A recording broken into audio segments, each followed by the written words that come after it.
Hi guys. So I'm gonna read Superman number 21.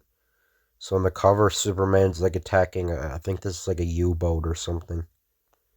But anyway, so this is the last appearance of the Ultra Humanite. I think in the Golden Age, this is his or her last appearance. As he walks towards the Daily Star, Clark Kent, ace reporter, sights the side of a building collapsing. Swiftly, he tosses the pedestrians near him to safety, but he is buried beneath the debris himself. Oh yes, Superman by Jerry Siegel, or created by Jerry Siegel, Joe Shuster. Look, he's emerged unharmed. It's nothing short of miraculous. That was close. Of course they don't suspect that I'm Superman, and I cannot be injured by a mere explosion. Follow me for her first aid treatment. Clark follows the young man into a partially demolished building. That's odd. You haven't a scratch. I see that you have a well-equipped laboratory. Could you possibly have anything to do with... You guessed it. The explosion was my fault, but it was entirely accidental. Let's have the details. My name is Terry Curtis. For some time, I've been on the track of harnessing atomic energy. Today, in the midst of my experimentation, there came that terrific explosion. It looks like I'm upon the point of discovering a weapon that could destroy all matter it was leveled at. I'd suggest that in the future you should be more careful. You don't destroy yourself or innocent parties. When Clark reaches the Daily Star office, and that's the true story of what caused the explosion this morning. This'll make a swell front page story. But in a distant spot, Ultra, who has miraculously survived her last encounter with Superman. So remember, the Ultra was a guy, and he transferred his mind into an actress. Reads the article with interest. An atomic disintegrator. If I had it in my possession, nothing could stop me. Nothing. That evening, as Curtis strolls through a park for relaxation, what seems to be the trouble? This cat, caught in the picket fence. I'm trying to free the poor thing. Let me help you. It's free. Half an hour later, the two become very well acquainted.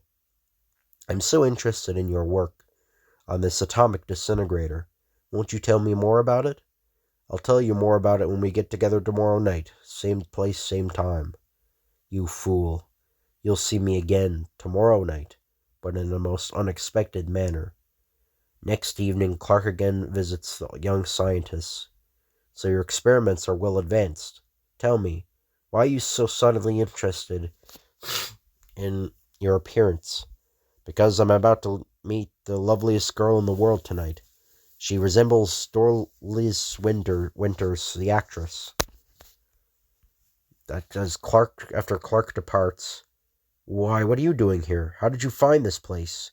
Never mind the fact that I'm here, aren't you pleased? But later, as Dolores attempts to steal a copy of Curtis's plans. Put down that paper. What do you mean?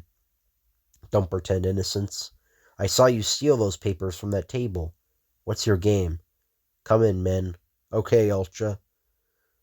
Shortly later, atop the building, Ultra forces Curtis into a fantastic autogyro and wings off into the night.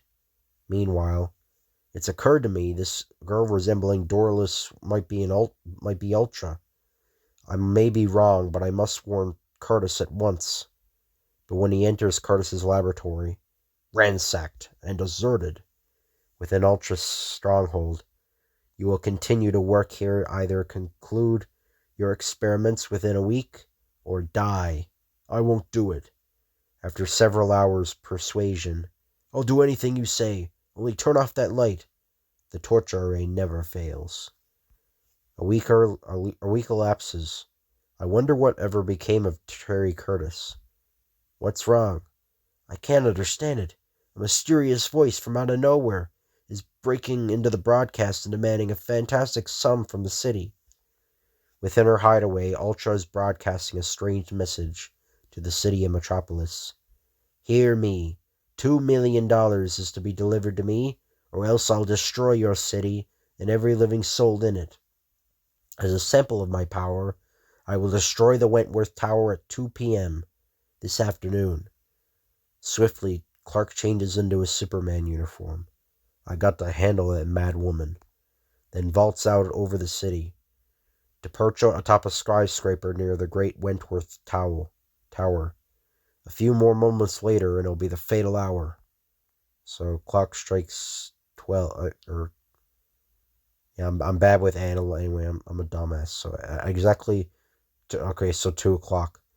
A strange airship pairs from over the Wentworth Tower. As a ray from it engulfs the massive edifice, the tower commences to crumble down towards the horrified spectators below. Down streaks Superman's figure towards the far distant street. Striking the earth, he seizes a huge bulk of the tower and holds it erect while the terrified spectators surge back. Only when the streets are cleared does Superman permit the mighty tower to collapse. A terrific leap launches the Man of Tomorrow up into the sky in pursuit of the fantastic air vessel. I'll overtake them in a few seconds. Within the skyship, someone's pursuing us. It's Superman. I'll give him a taste of the disintegrator. Out stabs the destructive ray towards Superman's figure, but the Man of Steel twists aside, eluding it. As Superman strikes Earth, he sees the vessel swooping down toward him, disintegrator aimed directly at him. Uh-oh. Seizing a huge boulder, Superman hurls it up into the air so it smashes into the disintegrator, destroying it. Its major weapon destroyed, the airship turns tail and flees, with Superman in pursuit. Unnoticed, Superman alights atop the plane.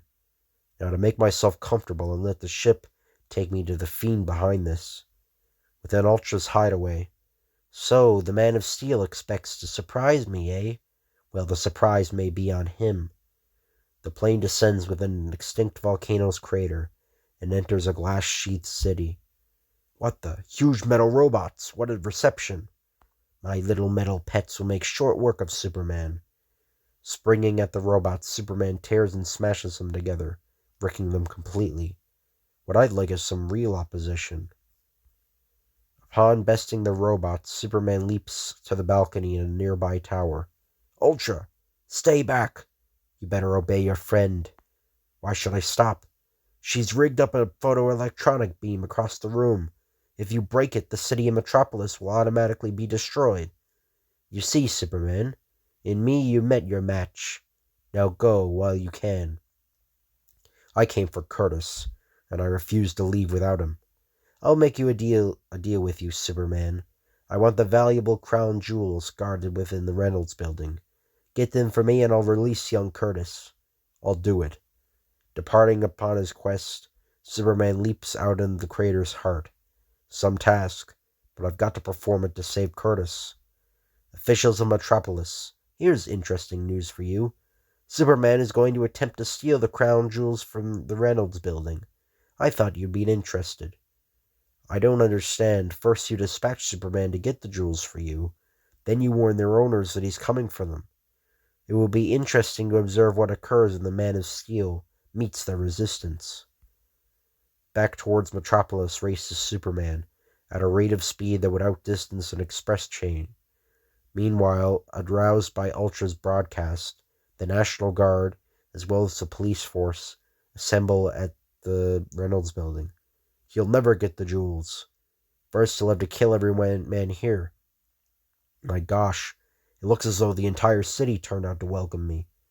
I don't wish to harm any of you, and so I suggest you offer no resistance. Come down from there.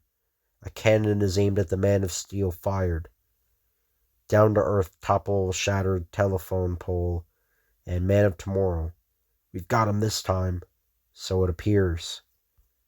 I've got to act fast. How's that? What? Spider? In. Leaping to the Reynolds building, Superman commences to clamber up its side like an anthropoid. I wish you'd stop shooting bullets at me. I'm ticklish. What?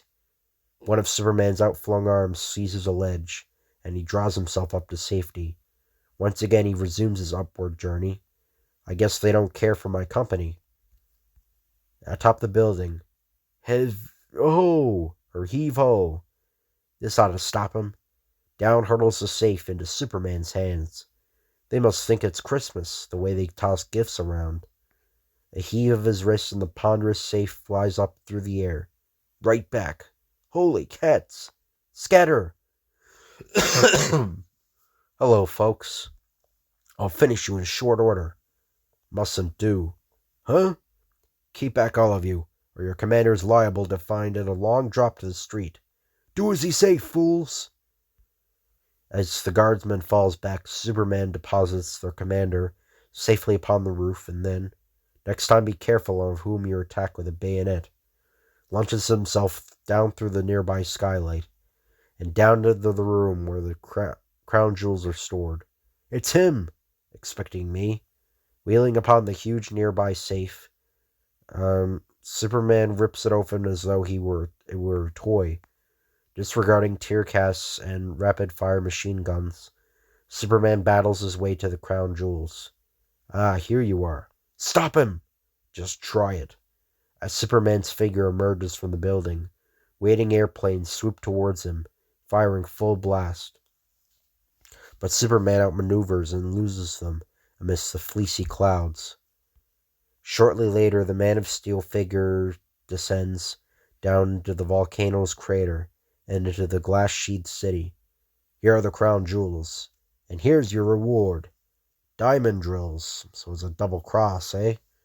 A surge of his powerful abdominal muscles, and the diamond drills, hardest substance on Earth, are shattered. No, you don't. Give me that disintegrator.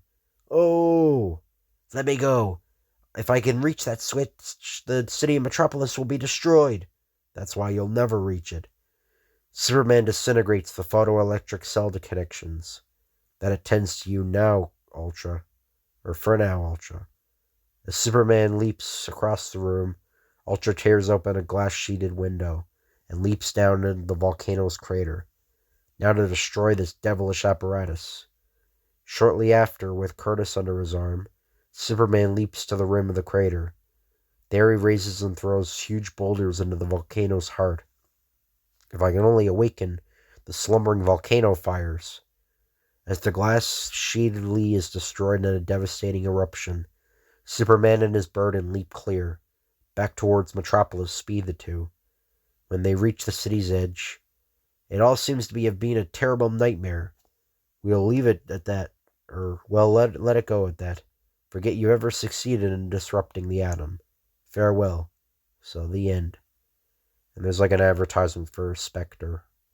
I read the first one of that. I'm gonna read some more Spectre stories eventually.